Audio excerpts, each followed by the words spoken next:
दुनिया की सबसे ऊंची चोटी माउंट एवरेस्ट, जिसकी ऊंचाई है 8,848 मीटर, इसे 4,000 से ज्यादा लोगों ने अब तक फतेह किया है। लेकिन एक पर्वत ऐसा है जिस पर आज तक चढ़ने की हिम्मत कोई नहीं कर पाया, और जिसने हिम्मत की वो हार मानकर ही वापस लौटा है। ये वो पर्वत है जिसे दुनिया का सबसे पवित्र पर्वत माना जाता है। इस धरती पर जो 4 बड़े धर्म हैं, उसके अनुयायी कहते हैं कि ये हमारा तीर्थ स्थल है।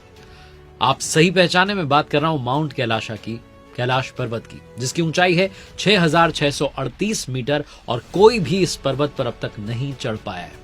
कैलाश पर्वत, जिसे भगवान शंकर का, भगवान शिव का निवास स्थान माना जाता है, इस पर्वत को रहस्यमयी, गुप्त और पवित्र माना गया है। इसीलिए इसकी परिक्रमा करना शुभ और कल्याणकारी माना जाता है। कैलाश पर्वत के बारे में तिब्बत मंदिरों के जो धर्म गुरु हैं वो कहते हैं कि इसके चारों ओर एक अलौकिक शक्ति का प्रवाह है। हिंदू, जैन, बौद्ध और बौन, ये जो 4 बड़े धर्म हैं, ये मानते हैं कि कैलाश पर्वत एक पवित्र स्थान है, तीर्थ स्थल है। बहुत पुरानी एक तिब्बती किंवदंती है जिसमें कहा गया कि किसी भी नश्वर को कभी भी कैलाश पर्वत पर चढ़ने की अनुमति नहीं दी जाती है। ये वो जगह है जहां बादलों के बीच में देवताओं का निवास है। जो भी इस पवित्र पर्वत पर चढ़ने की कोशिश करता है, देवताओं के चेहरे को देखने की हिम्मत करता है, उन्हें मृत्यु प्राप्त होती है। इस पर्वत पर चढ़ने की कोशिश करने वाले कई सारे माउंटेनियर्स में से एक कर्नल विल्सन ने कहा कि जब वो चढ़ रहे थे, उन्हें लगा कि यात्रा बहुत इजी है, बहुत आसान सी है, लेकिन तभी अचानक से बहुत तेज जो थी बर्फबारी होने लगी, और इस वजह से उन्हें वापस आना पड़ा। इससे पहले कि मैं आपको बताऊं कि क्यों वहां पहुंचना नामुमकिन है, बात करते हैं उन 2 रास्तों की जिनके जरिए आप वहां तक जा सकते हैं। पहला उत्तराखंड से होकर के जाता है भारत में, लेकिन बहुत मुश्किल है, पैदल ये यात्रा संभव हो सकती है। दूसरा नेपाल के काठमांडू से होकर के जाता है, और ज्यादातर जो यात्री हैं वो दूसरे वाले रास्ते के जरिए वहां तक पहुंचते हैं। सर्गेई सिस्टियाकोव एक रशियन माउंटेनियर हुए हैं जिन्होंने कि माउंट कैलाशा पर ना चढ़ पाने का एक बहुत ही चौंकाने वाला तर्क दिया। वो कहते हैं कि जब हम पहाड़ के उस आधार के पास में पहुंचे, बेस के पास में पहुंचे, तो मेरा दिल जो था बड़ी तेजी से धड़कने लगा। मैं पवित्र पर्वत के सामने था जो मुझसे कह रहा था कि मुझे हराना इम्पॉसिबल है। वो कहते हैं कि उसके बाद में मैं खुद को कमजोर महसूस करने लगा, दुर्बल महसूस करने लगा। उस एनवायरनमेंट ने मुझे जैसे मंत्रमुग्ध कर दिया, और जैसे ही हमने उतरना शुरू किया, हमें मुक्ति महसूस होने लगी। कुछ रशियन साइंटिस्ट ने बहुत हद तक इसकी स्टडी की, और वो कहते हैं कि कैलाश पर्वत जो एक मानव निर्मित पिरामिड भी हो सकता है। ये बहुत ही असामान्य सी घटना हो सकती है जो दुनिया के बाकी सारे मॉन्यूमेंट्स को जोड़ती है, जहां ऐसी असामान्य चीजें हुई हैं, ऐसी असामान्य चीजें देखी गई हैं। लेकिन आज भी वो सवाल बना हुआ है कि माउंट कैलाशा पर कोई भी क्यों नहीं चढ़ पाया। हिंदू धर्म में कैलाश पर्वत का बहुत ज्यादा महत्व है, क्योंकि ये भगवान शंकर का निवास स्थान कहा गया है। ऐसा कहा जाता है कि कैलाश पर्वत पर थोड़ा सा ऊपर चढ़ते ही व्यक्ति दिशाहीन हो जाता है, दिशा भटक जाता है, और बिना दिशा के चढ़ाई करना मतलब मौत को दावत देने के बराबर है। इसीलिए कोई भी इंसान आज तक कैलाश पर्वत पर नहीं चढ़ पाया। बौद्ध, जैन और हिंदू ब्रह्मांड विज्ञान के अनुसार जो कैलाश पर्वत है, इसे ब्रह्मांड का आध्यात्मिक केंद्र माना गया है। ये एक ऐसी जगह है जहां धरती स्वर्ग से मिलती है।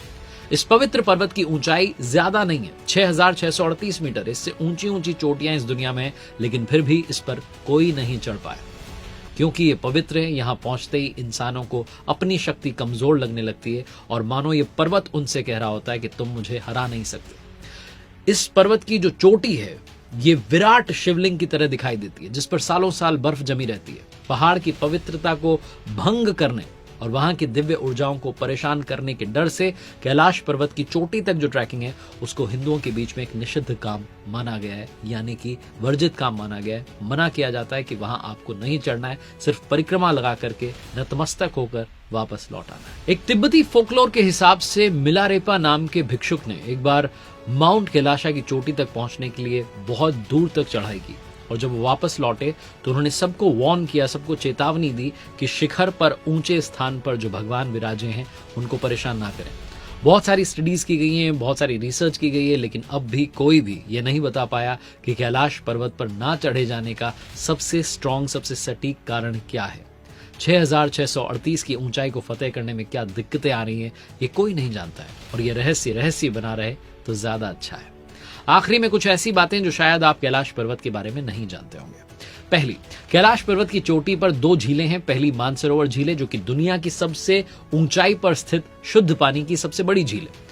इसका जो आकार है वो सूर्य के समान कहा जाता है। और दूसरी जो है वो राक्षस झील है, जो दुनिया की सबसे ऊंचाई पर स्थित खारे पानी की सबसे बड़ी झील है। और इसका आकार जो है चंद्रमा के समान माना जाता है। ये दोनों झीलें यहाँ पर कैसे बनी, साइंटिस्ट आज भी इसकी रिसर्च कर रहे हैं। कहा जाता है कि कैलाश पर्वत या मानसरोवर झील के पास जाने वाले लोगों को लगातार एक ध्वनि सुनाई देती है, जैसे कि आसपास कोई हवाई जहाज उड़ रहा हो, लेकिन वहां हवाई जहाज का उड़ना मना है। ये ध्वनि अगर आप ध्यान से सुने तो ये आवाज डमरू या ओम की तरह सुनाई देती है। साइंटिस्ट कहते हैं कि हो सकता है ये आवाज बर्फ के पिघलने की हो, लेकिन धर्म के अनुयायी कहते हैं कि आवाज ओमकार की है। माना जाता है कि जो व्यक्ति अच्छे कर्म करता है उसे मृत्यु के बाद में कैलाश पर्वत में स्थान मिलता है। यहाँ प्राचीन काल से ही अच्छी आत्माओं का वास माना गया है। पवित्र कैलाश पर्वत की यात्रा से लौटने के बाद अगर आप अपने नाखूनों को, बालों को कुछ mm तक बढ़ा हुआ पाते हैं तो सरप्राइज मत होइएगा, क्योंकि तीर्थ यात्रियों ने पता लगाया कि इस पवित्र प्राचीन पर्वत की चोटी की हवा उम्र बढ़ने की प्रोसेस को तेज कर देती है। एक बार साइबेरियन माउंटेनियर्स का ग्रुप एक डिसाइडेड पॉइंट से आगे चला गया था, वो तुरंत बूढ़े हो गए और कमाल की बात ये रही, चौंकाने वाली, कि उन सारे लोगों की मृत्यु 1 साल के अंदर उसी वृद्धावस्था में हो गई। कैलाश पर्वत के बारे में सिर्फ यही कहूंगा, भगवान शंकर का निवास स्थान है, जहां बर्फ ही बर्फ में भोलेनाथ शंभु तप में लीन, शालीनता से शांत, निश्चल, अघोर धारण किए हुए एकांत तप में लीन है। पवित्रता बनी रहे, रहस्य बरकरार रहे। जय शिव शंभो। देखते रहिए आरजे कार्तिक एक्स्ट्रास।